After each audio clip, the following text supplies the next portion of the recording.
True story time. I was about 4 or 5 years old and my parents had just separated. My mom was living in a 2-bedroom apartment. I had my own room, but I preferred to sleep in her bed whenever I was staying with her. Our 2 bedrooms were at the end of a hallway, directly across from each other.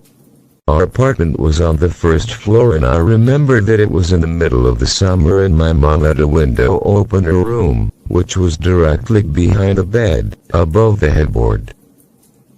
Anyways, I woke up in the middle of the night, and remember sitting up and seeing that our cat was sitting in the door frame of my mom's room. Her door was open and you could partially see into my bedroom. This was strange because our cat was typically always in bed with us.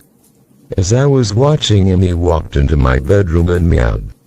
I turned to face my mom and wake her up. In the 3/4 seconds it took her to wake up and ask me what was wrong, we both looked back up in the door frame and there was a man standing by my open door, making his way out of my bedroom. I still don't know how she managed to do it so quickly, but my mother proceeded to pick me up and literally throw me out of the screen window. Again, we were on the 1st floor and it was maybe a 3-foot drop to the ground. She quickly followed, and we were able to start screaming for help and someone called 911. The police came but didn't see any signs of forced entry. Only that our front door was unlocked, which led them to believe the man must have exited that way. The strange thing was that my mom swore up and down that she had locked the door that night, with a deadbolt and chain lock. About a week later she was cleaning the kitchen and opened up our water heater closet and found a notebook with names and drawings, as well as a pair of gloves and some gown wrappers. The police were called again, but all they could do was speculate that the man had been in our house and hid until we were asleep. Edit. Just to clarify, our apartment was on the ground level, so my mother didn't kill me into potential paralysis, just a 3-ish foot drop to grass.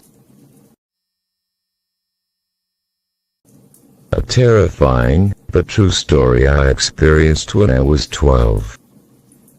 I moved to my dad's when I was 10 and didn't know anyone in the area, except for the family my dad was friends with. Single mom with 3 kids. Luckily there was a girl a couple of years older than me, 12 at the time I met her, and we got to know each other a little over a couple years. We weren't close, but ended up having the same friends. One night my friend Rob was hanging out with her and her younger brother. They happened to be in the house alone because my friend's mom was at work. Which is what this gets terrifying and sad. Her mother has been helping this one lady through her work and got to know her fairly well. She found out her sister was in a mental institution and was let out recently. The night Rob is hanging out with my friend, they get a knock on the door. My friend thought it was just their mom. She knocks a certain way when coming in, and answered it without thinking. Rob wasn't supposed to be there and he took off through the window to his house down the road. He never thought twice about it. Wasn't her mom.